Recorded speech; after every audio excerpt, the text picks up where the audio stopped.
Fala Douglas, obrigado pela pergunta. Utilizo Price Action, conceito, oferta e demanda, Wyckoff e ratio 1:3. O que me diz? Bom, primeiro, parabéns por ser aparentemente um estudioso e não apenas um especulador. Porque não basta o cara ser apenas um especulador, ele sentar e querer operar o mercado sem estudar, sem se dedicar. Ele tem que ser um especulador estudioso. Então você disse que utiliza Price Action, conceito de oferta e demanda de Wyckoff e ratio. Bom, acredito que você não começou com essa conjectura, são várias metodologias unidas ali. Então acredito que você já tem alguma carga horária de estudo sobre o mercado, né? Eu não estou aqui para julgar a técnica e o método de ninguém. Como eu estava dizendo, eu não estou aqui para julgar o método, a técnica de ninguém. Estou aqui para te ajudar a encontrar um caminho, né? O Price Action ele é muito amplo. Eu não utilizo os padrões de Price Action que estão lá nos livros, né, na literatura. Eu utilizo padrões próprios, né, que me foram ensinados, né, tete a tete, sem estar na literatura. E são padrões que surgiram de algo chamado Blended Candles. Então eu te recomendo a procurar isso, Blended Candles.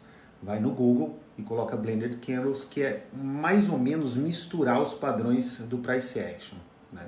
Faça um estudo, já que você é um especulador estudioso, sobre essa mistura do Price Action, né? Depois, sobre o método Wyckoff, né? Oferta e demanda.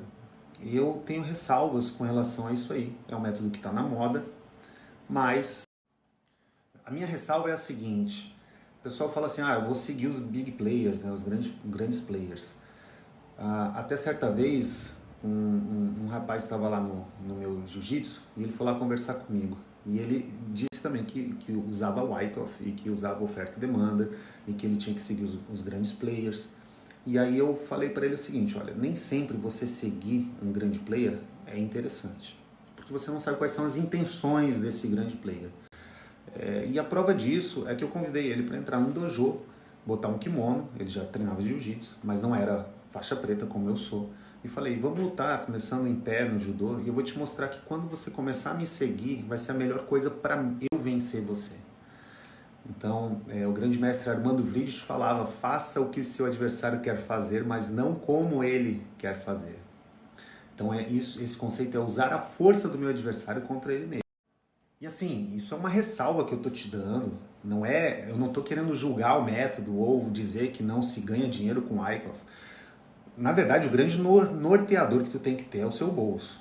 Se o seu bolso está enchendo e você utiliza stop loss, porque às vezes o teu bolso está enchendo, mas o teu método não é antifrágil. Você vai ganhando de pouquinho em pouquinho e quando perde, perde tudo. Então não adianta, né, tu ter essa estratégia de quando tu perder tudo, né? Eu utilizo o Pareto, como já expliquei para vocês, que é o 80-20, tem gente que chama de método barbell, né, 90-10, enfim. Mas dentro do teu trade, você precisa ter um stop loss, porque senão um só trade pode arruinar todo o teu processo, o teu ano, né? É aquele lance, será que o cara é bom numa roleta russa só porque ele acertou 10 vezes seguidas e a bala não estourou os miolos dele? Se num tiro estourar os miolos dele, colocou tudo a perder. Então, você vai ter que estar sempre usando stop loss, na minha opinião. E se você não usa stop loss, daí o stop loss é a sua conta mesmo, né? É o dinheiro que está em conta. E Douglas, por que eu estou te falando isso? Porque assim, o maior norteador são os seus resultados. Mas se você não usa stop loss, eu acredito que você usa, porque você colocou ratio 1:3, né?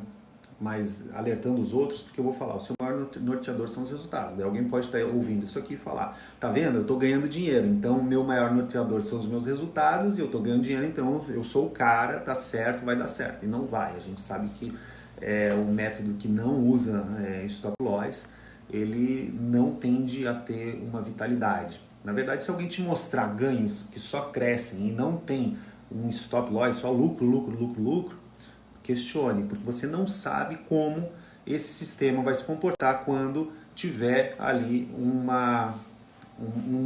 algo imprevisível dentro desse sistema.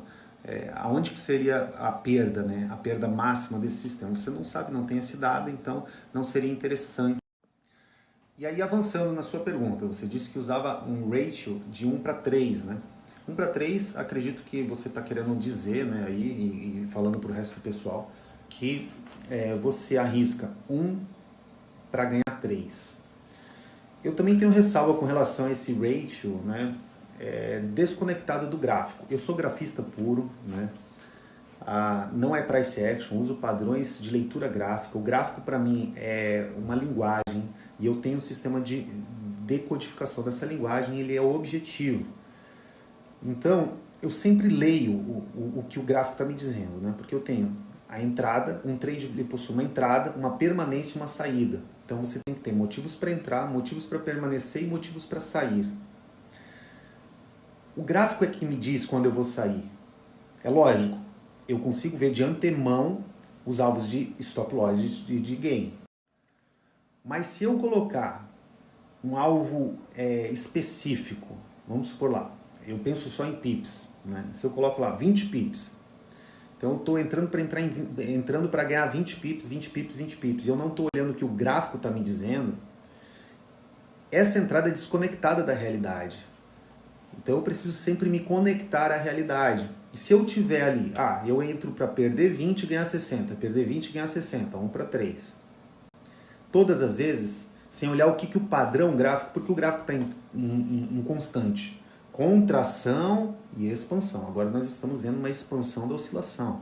Pouco tempo atrás a Libra estava oscilando 60 pips. Hoje chega a oscilar 200 até 300 pips em alguns dias. Então, contração e expansão. Se eu estiver desconectado do gráfico, quando o mercado mudar essa contração para expansão, eu vou tomar trolha. Então eu não gosto dessa utilização crua de ratio 1 para 3, 1 para 10, 1 para 1, 1 para 2, né? É lógico, o mínimo assim, menos do que 1 para 1, eu acredito que não deveria entrar nunca, né? 1 para 2 para cima. Só que o mais importante não é que você usa 1 para 3. O mais importante é, no meio do trade, como é que você sabe se o trade está com uma saúde boa e seguindo ao seu favor? Porque tem um axioma que eu vou postar por aqui, são mais de 150 axiomas catalogados, eu postava lá no meu perfil particular, vou postar por aqui, espero que você comenta e reflita sobre esses axiomas, que diz assim, corte a perda o quanto antes é graficamente, tecnicamente falando, e deixe o lucro correr ao teu favor. Como é que você vai deixar o lucro correr ao teu favor se você já pré-determina o tamanho do lucro? Eu acho que estratégias convexas, elas têm uma perda limitada. Quando eu vou entrar, eu já sei exatamente quanto eu estou arriscando para perder, a não ser que o gráfico ele me dê expansões contrárias ali, que são novas referências, e aí eu posso ajustar um pouquinho esse valor do meu stop loss, né, a minha barreira de proteção. Mas é pouca coisa. E geralmente isso acontece quando tu entrou num sinal assim sem muitas garantias e aí tu tomou um calor. O mercado te dá novas referências, é uma zona de resistência, por exemplo, ele te dá novas referências, não vai fechando acima e aí você tem expansões, você tem como ajustar essa tua saída de stop loss, tu faz o ajuste, beleza. Mas de praxe, o stop loss é fixo. Então eu sei quanto eu estou disposto a perder. Agora, o ganho ele é uma estimativa, ele não é fixo. Pensa nisso que eu estou te falando. Se você conseguir fazer com que o teu ganho seja uma estimativa, ao invés de ser um ganho fixo, imagina um trade só no mês que você conseguiu fazer com que ele alongasse, né, através daquele princípio de entrada, permanência e saída, e você analisar os padrões, porque os padrões são de continuação de tendência, confirmação de tendência ou reversão de tendência, né? E aí tendências micros e macros, né, em fractais. Eu utilizo fractais. Uma vez no mês que você entrou, arriscou 20, tinha um alvo, uma projeção ali de 60, mas você foi deixando, caroneou essa operação, a operação dos time frames maiores foram te dando mais indicativos de que ia para o lado que você estava, você já estava posicionado, você só manteve, você fez uma proteção de lucro, você colocou ali, poxa, eu estou com 60, se voltar 50% do meu lucro, ou se fechar aqui essa média móvel, e aí o mercado foi para o teu lado. E ao invés de sair com 60, você saiu com 300. Como aconteceu esses dias no Bitcoin. Às vezes, né, o cara entrou para sair com 50 pips, 50 mil pontos, né, que eu conto isso como 50 pips numa amortização da oscilação, mas 50 mil pontos e chegou a dar quase 500 mil pontos. Imagina que o cara sai com 500 mil, 400 mil, ele consegue graficamente controlar as emoções para que ele permaneça, né? Então são pontos de proteção gráfica que você ancora as suas emoções e fala, cara, daqui para cá, se o mercado voltar e fizer X coisas, eu saio. Aí ele vai indo ao seu favor. Supor que uma vez só no mês você faça isso, cara. Imagina, o teu trade está alavancado. Isso vai fazer uma enorme diferença no teu saldo final do mês. Então, eu te aconselho a pensar sobre esse ratio 1:3. Sobre o Wyckoff, o oferta e demanda, eu não vou te dizer se é bom, se é um bom caminho ou se não é. Isso aí você tem que saber. Né? Eu não uso, para mim não é um bom caminho porque eu tenho um método que é superior a tudo que eu já vi. Se um dia encontrar algo melhor, eu abandono esse método e pego esse algo melhor. Você tem que saber se esse método ele é lucrativo através de uma metodologia. Então você vai pegar o gráfico parado e vai estudar de forma objetiva aquelas entradas. Se a tua entrada tem alguma subjetividade, e geralmente as pessoas que eu conheço que operam oferta e demanda do Wyckoff, né, operam volume, eles têm muita subjetividade. Eu não estou dizendo que você tem. Eu conheço gente que conseguiu trabalhar essa subjetividade e transformou de forma mais objetiva, tá? Mas se você tiver, isso é uma falha no seu sistema, porque daí o gráfico parado perde, o gabarito perde a potência de ensino que ele deveria ter. Então, você tem que entender que o gráfico ao vivo hoje é o gráfico parado de amanhã. E você tem que ver lá, cara, essa estratégia ela é objetiva. Sabe aquele papo lá de tipo, uma estratégia pode funcionar para mim e não funcionar para você? Isso aí é balela, cara. Isso aí é pura ladainha, conversa para boi dormir. Se o gráfico tiver objetividade, meu amigo, vai funcionar para mim, tem que funcionar para você e é assim na vida em todos os aspectos. Cara, tu faz algumas adaptações de rotina, adaptações individuais, mas vai ter que funcionar para você. Porque o gráfico está cagando para quem é o operador. O mercado está cagando para quem é que está clicando. Ele quer saber se o padrão... Quer dizer que então se um padrão, se eu usar esse padrão, o gráfico vai ver, o Diego está usando o padrão, vai funcionar. Agora o Douglas está usando o padrão, não vai funcionar. Você tem que alcançar esse nível de objetivo. E aí, esse é um problema, porque, por exemplo, você já viu que linhas de tendência, cada um traça de uma forma? Isso é um grande problema, cara. Eu tenho uma metodologia onde todo mundo que usa essa metodologia traça exatamente as mesmas linhas de tendência sem se comunicar. Leituras de ondas de Elliott, cada um conta de uma forma. Isso também é um problema. Você é um estudioso, cara. Seja um especulador estudioso. Você precisa objetivar. Você tem que estar objetivo. Você precisa de ter pontos claros de entrada e saída. Entradas e saídas claras. E você não pode cair nesse lance de tipo, vou usar 1:3, o ratio 1:3, e tipo, achar que o mercado ele vai se comportar de acordo com o seu bolso. Você tem que estar sempre conectado ao seu bolso. Quando eu olho uma entrada, eu falo, cara, esse stop, por exemplo, ele é tecnicamente plausível? Sim. Ele cabe no meu bolso? Sim, eu entro. Óbvio, né? Esse stop é tecnicamente plausível, ele cabe no meu bolso e a expansão, as projeções, né, o momento em que eu estou no gráfico, a localização do gráfico, ela tem assim um range entre suportes e resistências. Quando eu falo suporte e resistência, não é suporte e resistência clássico. Eu, por exemplo, conto linhas de tendência como suporte e resistência, médias móveis como suporte e resistência, expansões, né, confluências de expansões como suportes e resistências, né? Até algumas formações de padrões de candles são suportes e resistências na metodologia do método Atos. Então, eu preciso de um range, onde eu estou procurando vender. Eu vou procurar vender numa resistência e essa resistência tem que estar longe de um suporte. Porque senão eu vou estar num range muito curto, eu tenho que estar num range grande. Então eu tenho uma abrangência de um range para que o mercado pegue um momentum a meu favor e aí eu consiga ter referências novas para ver se eu vou liquidar ou permanecer, porque entrada, permanência e saída. Então tá vendo que o ratio mínimo de 1:3, ele é um norteador, ele não pode ser algo fixo, engessado, né? Se ele for um norteador para você, tá vendo? Tem muitas dúvidas porque eu não te conheço. Mas se ele for um norteador para você e você tiver a possibilidade de deixar o lucro correr ao teu favor, que é um dos princípios, show de bola. Se ele for fixo, eu entro só para pegar 20 e perder 60, se for fixo, aí eu não acredito que vai dar certo. Você vai ter problemas, tá bom? E aí é isso, cara. Conheço muita gente que está usando o Wyckoff, mas a maioria poucos resultados. Se você estiver tendo bons resultados, cara, e esses resultados eles são replicáveis através, né, tu consegue no gráfico parado ajustar o teu comportamento, ver onde é que você errou, ter um gabarito para amanhã ser melhor, show de bola, continua por esse. E o price action, lógico, ele é muito, muito, muito amplo, tu concorda comigo, né? Continua me seguindo por aqui, cara. Eu vou, daqui a um tempo já era para eu estar fazendo isso aqui. A gente tem família, né, e tudo. Mas eu vou postar aqui umas análises. Eu tô vendo se é melhor em foto ou em vídeo, para expor um pouco do método Atos, e tu vai ver que é muito diferente do que você já estudou.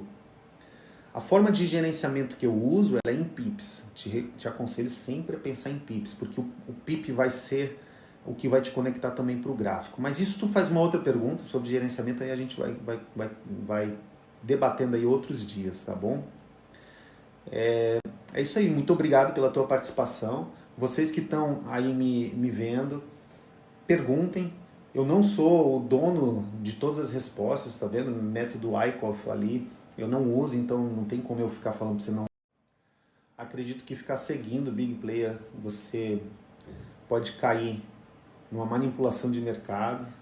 Acho, e não é todo mercado que você vai poder ter exatidão. O Forex mesmo é um pouco complicado você ver volume. Bitcoin também, né?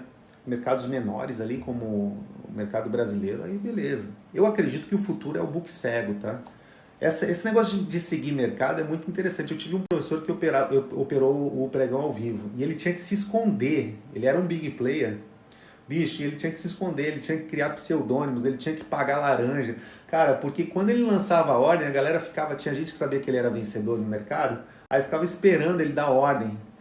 E aí quando ele dava, nego entrava junto, sabe, no pregão ao vivo. Então a galera fazia isso já desde aquela época, assim, de tipo, dar uma ordem, o cara queria vender, ele dava uma compra, deixava a galera. E aí ele tinha que usar estratégias de estruturação do mercado. Cara, tu já assistiu Billions? No Billions tem um episódio que é assim, cara. Eles têm que se desfazer ali de uma trolha que eles estão tomando ali de 500, sei lá, 50, 500 milhões de reais, de dólares.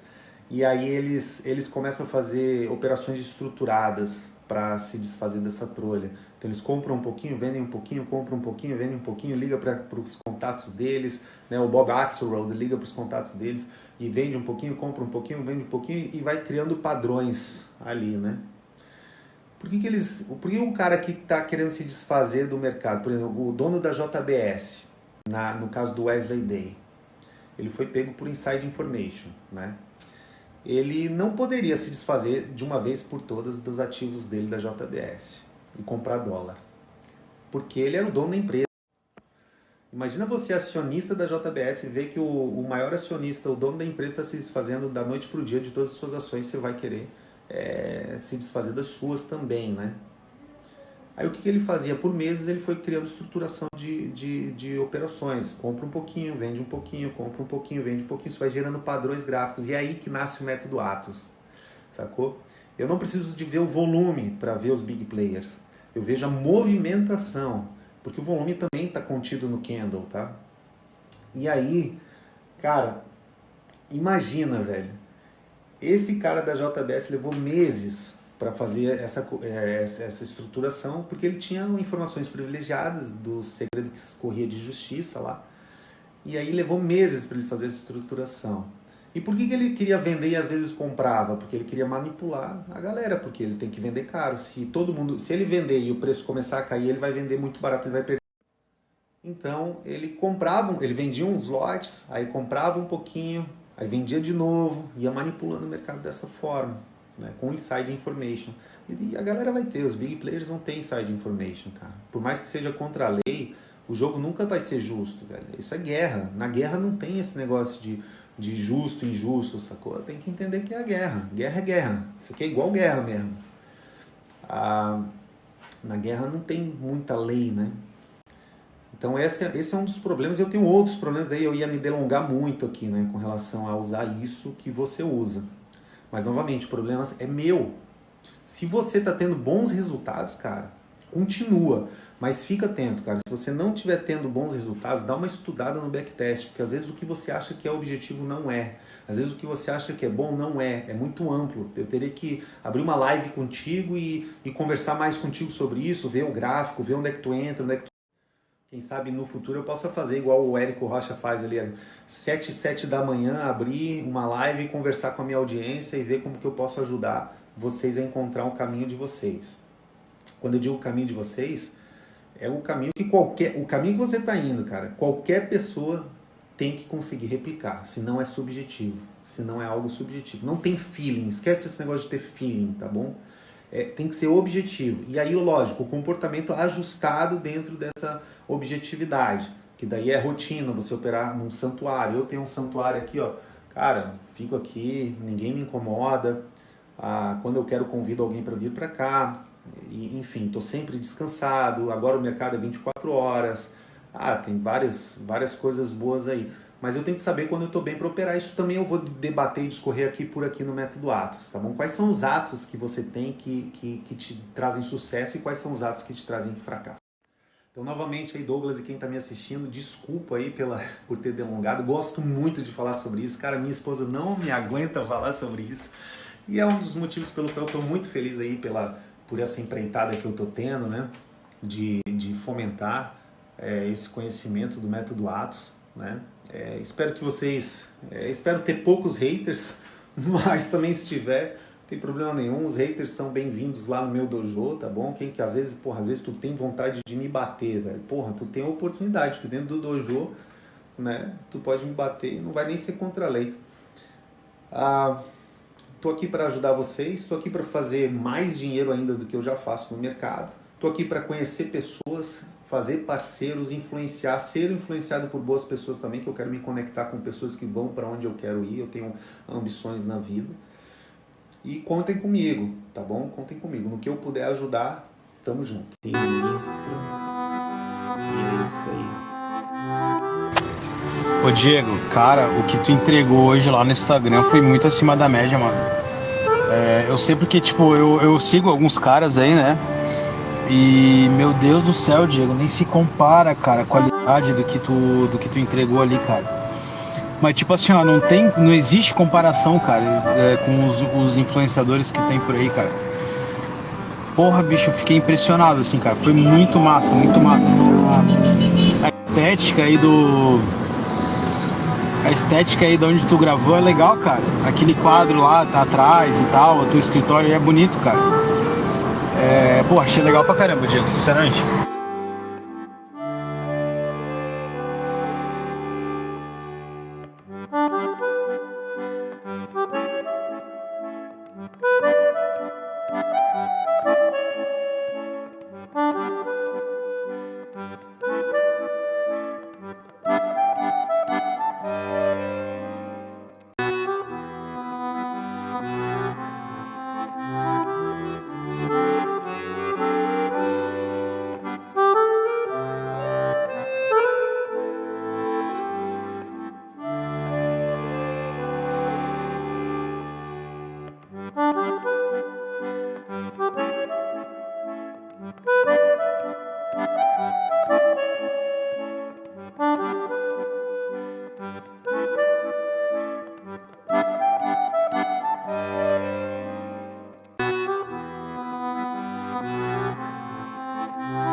Ô Diegão, e aí meu amigo, como é que você tá, meu parceiro?